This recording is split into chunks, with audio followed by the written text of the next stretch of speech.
Mike Johnson is our next Lion legend. He wore number 52 while being a four-year starter for the UNA football program from 2006 to 2009 while leading the team in tackles all four seasons. He's a two-time All-American that was a part of two Gulf South Conference championship teams in 2006 and 2009. He's one of 19 student athletes all-time at UNA to earn all GSC honors 4 straight seasons. UNA compiled a 44-7 record during his 4 years, making the playoffs each season while being ranked in the top 11 every week of his career.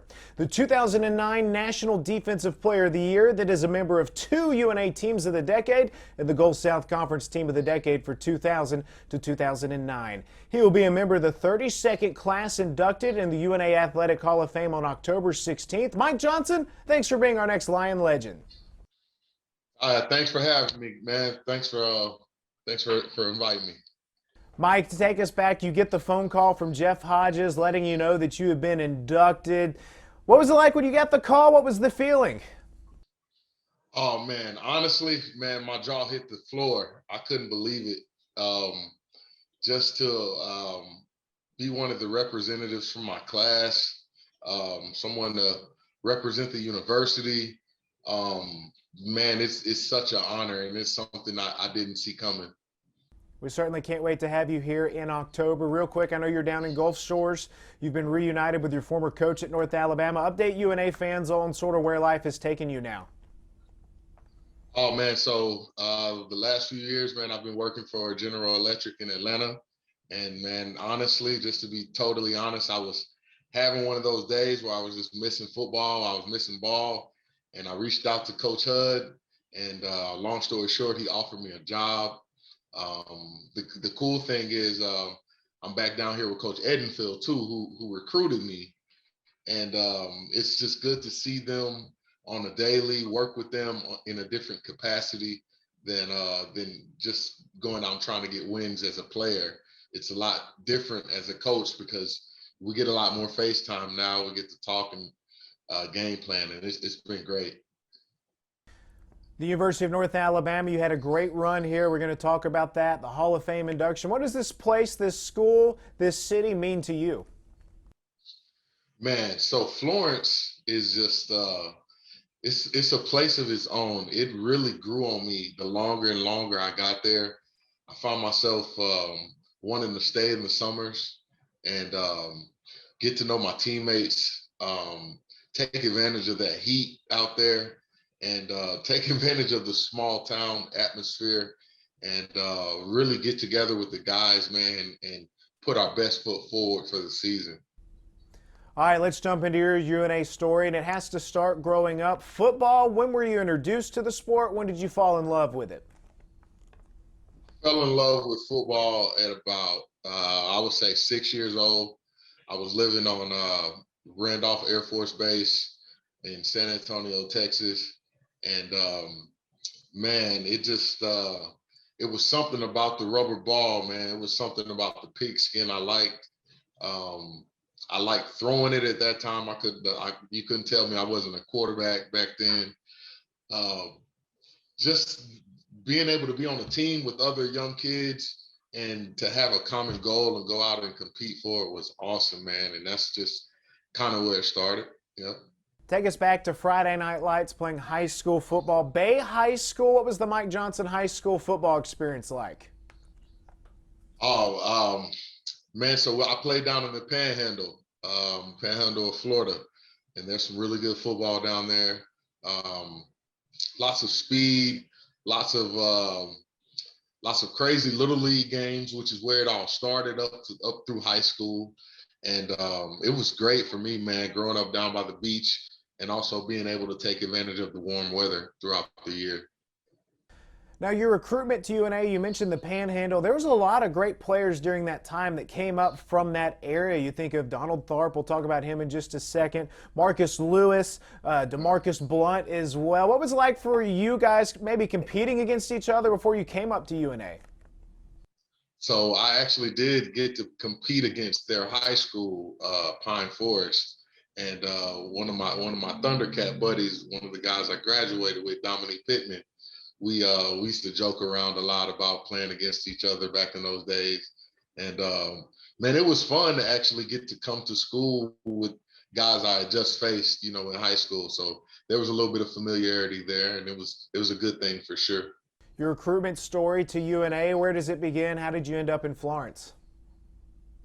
So long story short, I was thinking about going to Florida State. I had been in regular contact with Mickey Andrews at the time, and honestly, man, it fell through once I kind of got into the minutia of the clearinghouse and that sort of thing, and I kind of knew that Division One wasn't a possibility. So at that time, I honestly was not even looking at myself at playing college ball in 2005. Um, so it kind of hit me like a ton of bricks out of nowhere that I got a call to still play. And man, I was just literally sitting at a buddy's house and get a phone call from a weird number, and I answered it, and it was Coach E, and that's where it all started right there with him. So you're coming up to the University of North Alabama, a rich football tradition. And that 2005 season, I mean, they were 1 point away from advancing to the national championship game. When you arrived in 2006, what was the feeling like amongst the program? Oh man, seeing that 2005, that senior class, the leadership, the talent that they had. I mean, AJ Milwee, Vinny Saylor, the list goes on. I mean, Lance Ankar, Big Fred, just the leaders that was on that team made us all step back like, okay, we got to make sure we're lifting. We got to make sure that when practice comes around, you know, we're not getting hit in the neck all the time, because if not, man, these guys are for real. So just coming and seeing the way that they led by example was tremendous for our development as far as young guys trying to catch up to their speed. So I appreciate those guys. Now, you led North Alabama in tackles all 4 years. Your first year at UNA, Donald Tharpe was there as the veteran of that linebacker group. That defense gave up 19.8 points per game. But for you, that first year, what was it like coming into a defense with a couple of guys like Donald Tharpe that were well established? Man, I looked at I looked at Donald Tharpe like he was Superman every day, man. The guy was a workout warrior. I mean, the body of a Greek god or something, man. He was, but more importantly, his football knowledge, man, more than anything, is what separated him. And just his overall tenacity, the way that he attacked blitzes or would come from backside making effort plays. And that's one of the things I wanted to model my game after as a youngster. First year coming in, winning a Gulf South Conference championship. Are there any big moments that stood out? 2006 season, definitely beating Valdosta at home. That was for us young guys, man. We knew that for the remainder of our career, they would be one of our division foes, and we were ready for the challenge, man. That I'll never forget that game that night at Brawley. It was amazing. We got a couple of good stories about some future Valdosta State games coming up. Playoffs that year, you post 15 tackles. So your first year, you win a championship. You get some all Gulf South Conference honors, second team. What was the overall taste like that motivated you for the next couple of years? We didn't finish. We didn't finish. That's it. I mean, individual stuff is good, the accolades and all that stuff is good, but our goal was to win the national championship, and we fell short. I mean, that's just kind of what it was. We already had a bad taste in our mouth from the senior class that had just left and barely missed it. So we were kind of trying to right the wrongs, and we fell short, and that's just it. So it was a learning opportunity for us for sure. Jumping into your sophomore year, again, another outstanding year for the team, and then you start having some individual accolades, a first team all Gulf South Conference pick. What do you remember most about that defense, your sophomore campaign? Oh man, sophomore year is where everything kind of turned up a notch. Of course, we were led by my guy AJ, man. It's one of the greatest off seasons I think I've ever had, just trying to follow his lead. But the defense that year,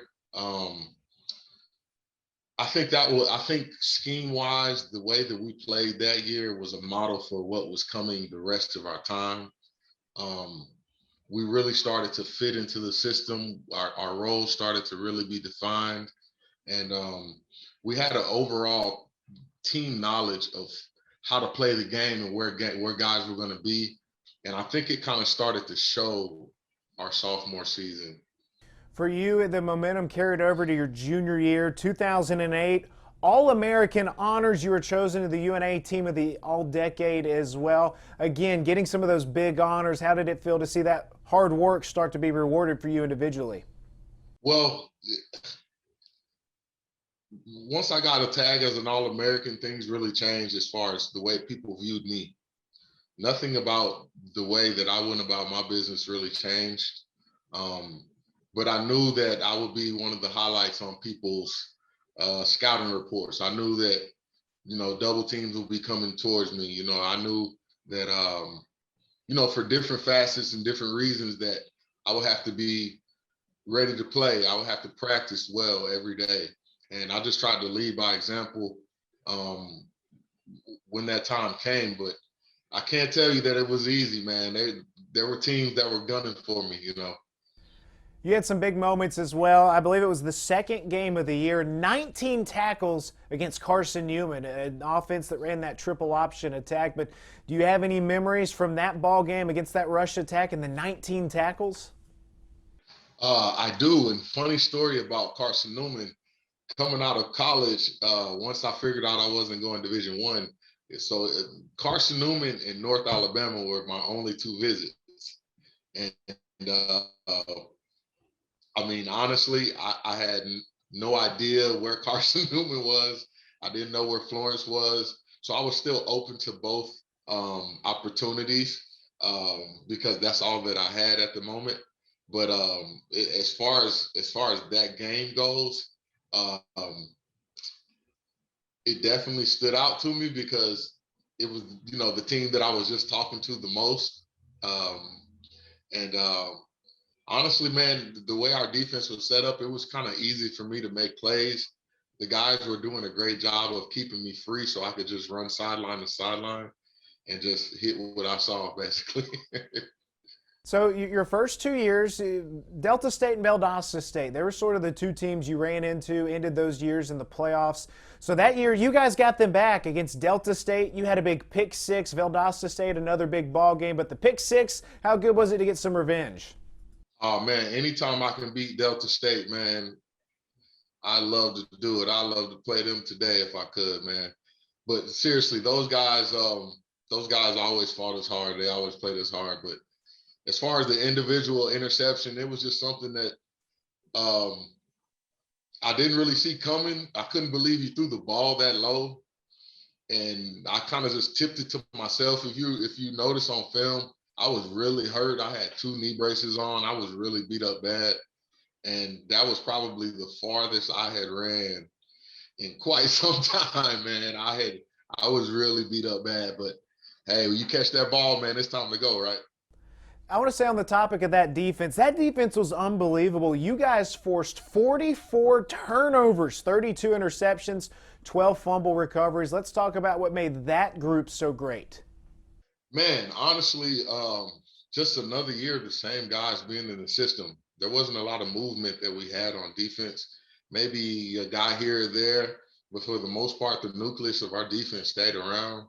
And I would think the with the leadership of myself and Craft and several others, several guys on the back end, it was easy to kind of get guys to do their job once they saw the way Craft was working. Once they saw the way our senior class was working, it was just easy for guys to come in and do their job. And a funny thing that Coach Morgan used to always say was, we got 11 guys on the field. We just need you to do your 11. And if you do your job, our defense will be successful. Unfortunately, that year, the season comes to a close in the semifinals against Northwest Missouri State. The infamous wind game, the weather game. Take us up there to those conditions in your memory of what it was like. So to tell you the God honest truth, man, I actually just watched that game for the first time about 2 months ago. it's on YouTube. And since then, I hadn't seen it. And being on the sideline was great. The environment was great, but I think we lost that game as soon as the ball was kicked off and we were facing the wind. Honestly, it was something we hadn't seen and something you really can't prepare for coming from Florence. And then you just kind of get off a plane and you're like, oh wow, okay, it's really cold up here. So it was a big adjustment. We didn't play our best that day, but we gave it what we had. 2008 season, final year for A.J. Milwee. I know you talked about him earlier, but playing with him, going up against that offense in practice, what were those times like? Let me tell you, A.J. Milwee does not throw interceptions. I've practiced with this guy for hours and hours and hours in the off season, and man, he would not throw me one ever. I mean, and it transferred into the game. I mean, to have a guy like that you know you can depend on, you know he's not going to do anything crazy, any sort of mistakes. He's going to have his guys ready to play, and people don't know how big of a competitor he really was, but it's through the roof, man. And being led by a guy like that, man, it definitely made our defense better every single day because he would throw dimes on you, man. If you don't get pressure on him, if you let him just survey the field, he's gonna dime you up. So it definitely helped our defense. Big changes after the 2008 season. First off, your head coach your first 3 years, Mark Hudspeth, leaves. Coach Hud, tell us about playing for Coach Hud during that time. Coach Hud was the hardest working person in Florence, man, without a doubt. He was up early every morning. I mean, 5 o'clock in the morning doing his own workout before he even start his day. But the energy he would bring, the discipline he would bring, the way he challenged us to be good character men, is something I'll never forget, man. There was a real brotherhood on that team, and I enjoy working with him still. So the next head coach, your senior year, 2009, North Alabama hires Terry Bowden, and you were on that first team. We're going to jump into that in just a second, but the press conference to announce Coach Bowden was January 1st, New Year's Day. I know you were in attendance for that one. Do you remember your first interaction with Coach Bowden? I do. I was kind of taken back a little bit that this big time head coach had just came to North Alabama, but at the same time, I really realized why. And it's because what the guys before us had done and the tradition that we had carried on up until that point. So in my head, I'm like, okay, all right, things are about to go up another notch, and they definitely did. There was definitely a lot more competition. There was definitely a lot more talent in players, and he brought in his guys. He brought in the offense, and man, I think we clicked pretty well, and we put our best foot forward every week. 32 Division I transfers came in that first year under Coach Bowden. Guys like yourself, Montrell Craft, you guys were back on defense as well. But the early days of camp, what was it like with the newcomers, the returnees, meshing together to become a team? I would say at first it was a little rocky. Guys really didn't know each other. We had no sort of chemistry, no sort of background. But we did have a common goal, and that was to make our senior season the best one. And man, I'll tell you one thing: hard work and running sprints together over the summer will bring you together real quick. And I would say that summer, I was kind of in charge of running sprints and making sure the guys were running. And man, I had 70 guys out there running off the sound of my voice. You know what I mean? And once you see that, and this was every day over the summer, and once you see that, you know, chemistry can be built really fast. And I think we did the best out of the situation that we could. Yourself and Craft were both All-Americans. Quinton Andrews transferred in, a safety on the back end. He was an All-American that year as well. The 2009 defense, was it perhaps the best of the groups that you played with? Um, Man, we've had this conversation so many times. Um, I would say Quinton Andrews was probably my favorite safety to play with over the course of my time at UNA. There were several others like Craig Fox, man, and Bobby Brooks. But I think QA, as far as a playmaking standpoint, was just off the charts. I mean, I knew that I could be really aggressive with a guy like that behind me.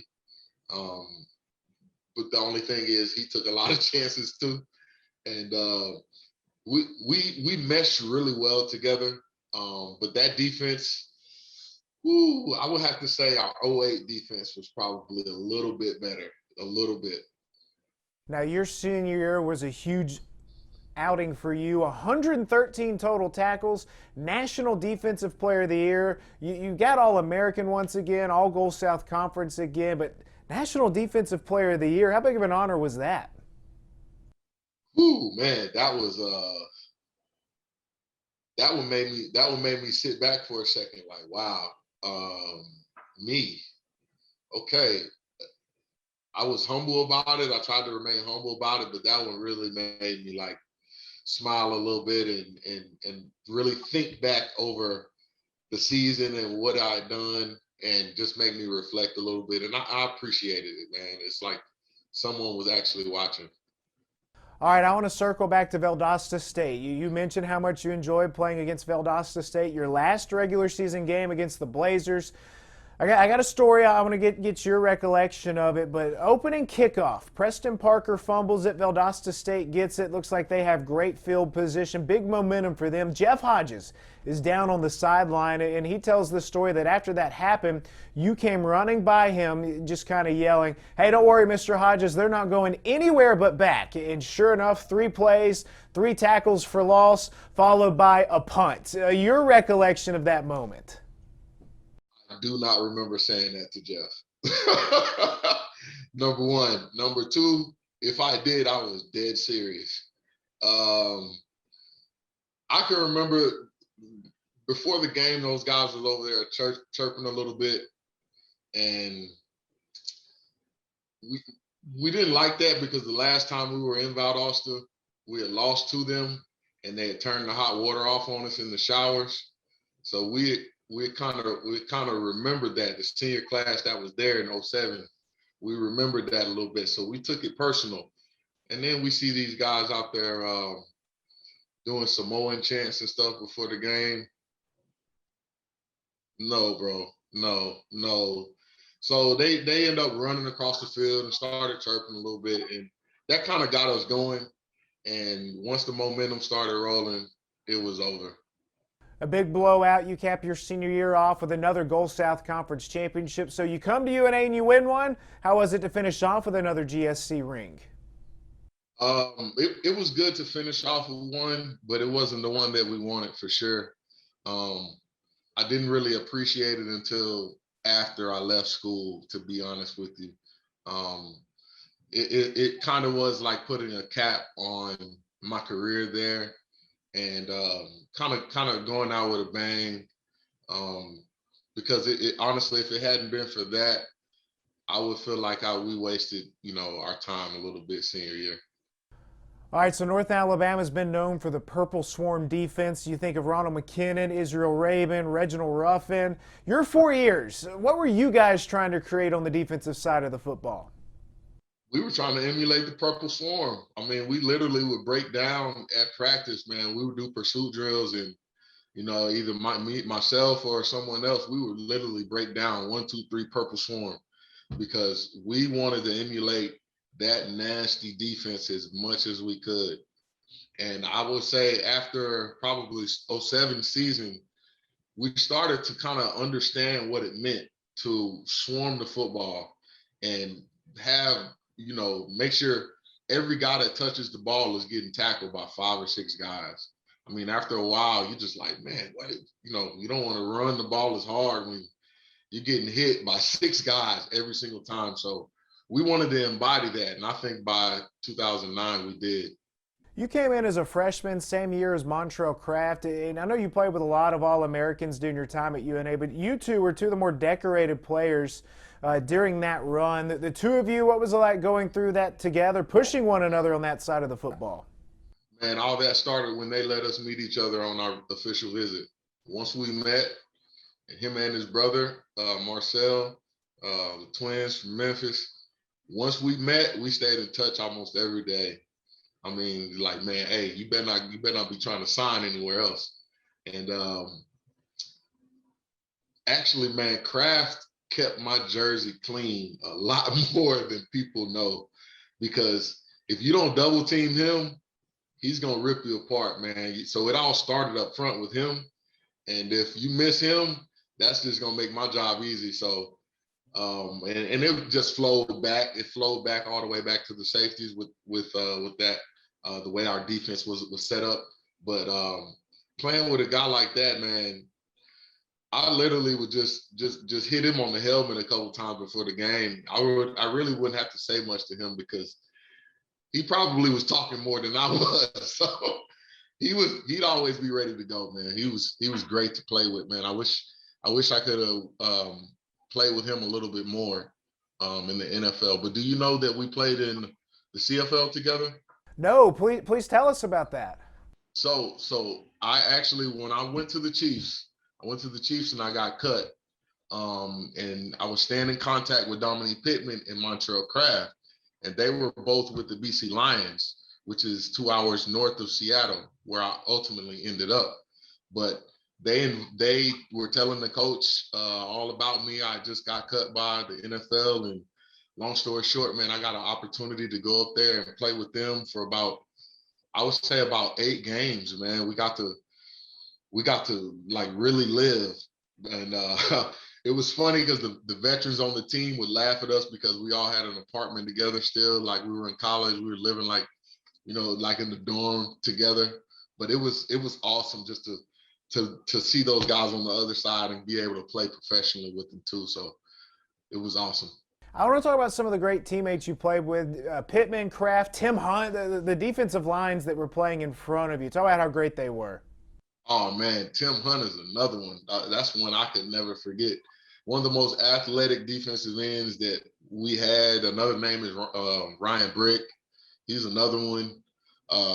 Man, those guys in our scheme were like perfect fits, especially Tim Hunt, because of how big he is. You think that a guy that big wouldn't be so agile, but there was a certain blitz that we would run, strong arrow, where he'd come all the way to the inside the A gap, and he would just collapse the whole side. So I would come free basically off the B gap, man, and it was like chemistry, harmony. Take us in the linebacker room, your 4 years. I know you played with some great guys. Larry Wilson comes to mind. Nicholas Walker. Just what was it like being in the room with those guys? Oh, man. You could feel the intensity in the room even when it was dead quiet. Like, you knew that when you came to practice that Nick Walker was going to hit somebody in the face, Larry Wilson was going to hit somebody in the face. And then from there, man, practice would just kind of just go up a couple notches. Yeah, I definitely, I'm missing a few, like Hilliard, Foster, Harrison Bryant, my guy, Kerry Orr from our senior year. All those guys were super competitors, man, and they didn't miss tackles. So our thing was just to run sideline to sideline, and all of us did that great. And let's finish up talking about the secondary again. You played with so many All-Americans. I know you rattled off some of them earlier, but playing with those guys behind you, how much protection did they give you? Oh, well, I knew if we were running 2-man, nobody's scoring deep. That's just what it was. The guys like Chad Daniel, we had Anton Bowen, man, Jason Tate, guys like that my senior year, Devon Tate, guys that have gone and played professionally. David Raymond, how can I forget D-Ray? We had guys every single year, and all these guys were perfect for our scheme. And I think that's one of the biggest things that helped us all out is that the coaching staff would do such a great job of getting players that fit within our scheme. Yep. All right, the scheme, defensive coordinator Carl Morgan, 4 years under Coach Morgan. What was that like playing under him 4 years? Honestly, Coach Morgan never let me feel like I had done anything wonderful ever. He constantly had me feeling like I had more to prove. Like if I did made a great play, he would remind me of the 3 that I messed up last week, just to kind of chop me back down to size immediately. So any sort of All-American talk or uh, Player of the Week talk was immediately shot down with, well, you're barely breaking even with us. You still owe us because you did this, this, and this wrong. But as far as scheme wise and playing for the guy, his knowledge of the game, the way that he would challenge you, the way that he would push you, and the way that he would love you up at the end of, ripping you apart was something that young men need. And I needed him to be as hard as he was on me. I think it really made me into a better man. I want to talk to you about sort of the UNA football tradition, especially at the linebacker position. We've interviewed guys like James Davis, Ronald McKinnon, yourself. You come around after you, Tavares Wilson, and there's been a lot of other guys too that I haven't mentioned. But does UNA sort of have a claim to fame with being a linebacker U school? Ronald started that. Donald Tharpe kept that going. I think I put a little imprint on it myself. Tavares kept it going. And there's others, man. I definitely think there's a trend there. And I think the NFL should continue to look at UNA for not just linebackers, but players in general. We have a little something different about us, man. We compete in a different way at North Alabama. So I definitely think there's a little pattern. There's a little pattern there. So you finished up playing at North Alabama. You told us about the experience up in the CFL, but the Chiefs, the Seahawks, 2 stints in the NFL. I mean, playing football at the highest level. Take us through what that was like. Oh, man. So I get a call from Trent Kirshner in Seattle's front office, and it came completely out of nowhere. I was working at my high school, and get a call out of nowhere and fly up there, and I'm working out against I can't remember the running back, but long story short, man, my first practice, they just kind of throw me out there, and I get my hands on one of Matt Hasselbeck's balls, and almost intercepted right at the beginning of practice. And from there, we go in, we finish practice, and he comes and finds me in the showers, actually. And I'm walking out, and he introduces himself and tells me, welcome to the team. They love to have me here. And he knew exactly who I was and that sort of thing. But I had to stop him and say, hey, man, you're Matt Hasselbeck, man. I used to play with you on the video game, man. I remember you, man. I used to play with you and Sean Alexander. And it was just a cool moment to spend some time with him. He used to ride his boat every day to practice, which is really cool. But teammates like him and Marshawn Lynch, Brendan Stokely, Earl Thomas. I mean, I can't forget the Legion of Boom. Growing up with those guys and singing Christmas carols with them. I mean, it was amazing just to see the evolution of those guys and actually winning a championship with them, winning an NFC West title with them was awesome. It was something I'll never forget. Now, were you up there for the Beast Mode game? I was on the practice squad on that team. I was there. I mean, being able to witness an iconic moment in NFL history with Marshawn Lynch, I mean, how special is that? Man, I don't know if breathtaking is the word, but being down there for warm-ups and seeing the way the Saints came out, first of all, Drew Brees is off the charts. But to feel that playoff environment was something that I can't just, it gives me chills just to think about it.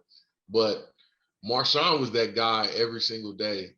And just to hear him yelling at the coaches before that play started was crazy, because that's nothing that he didn't do all the time. And once he finally got the ball, we knew, just by the way he jogged back to the huddle, that he was about to do something. We didn't know it was that, but we knew it was something special was about to happen.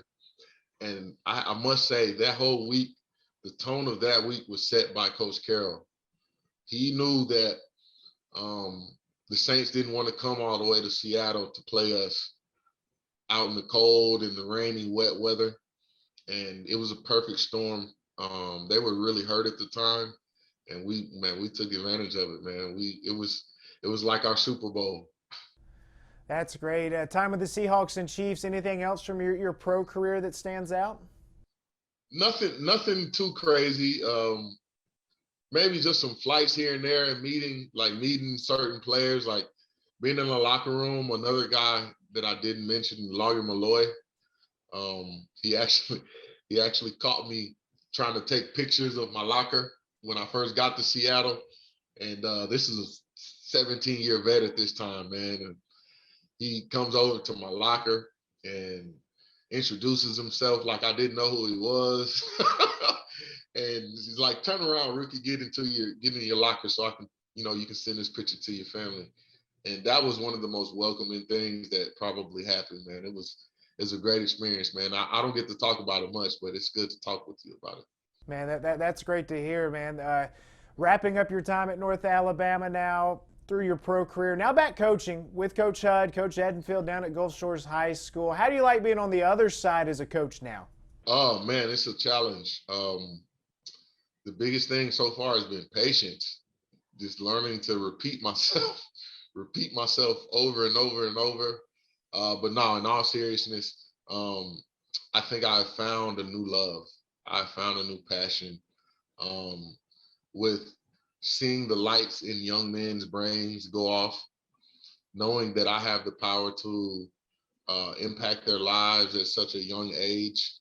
And of course, they love the fact that they see the youth in my face, and they see the passion that I coach with, and they immediately gravitate towards me for that reason. But they also know that I'm the first person that's going to make them run laps. They know that I'm going to challenge them, and that's been one of the most gratifying parts, is seeing a kid understand it, what you're trying to teach them, and go out and do it. It's been great.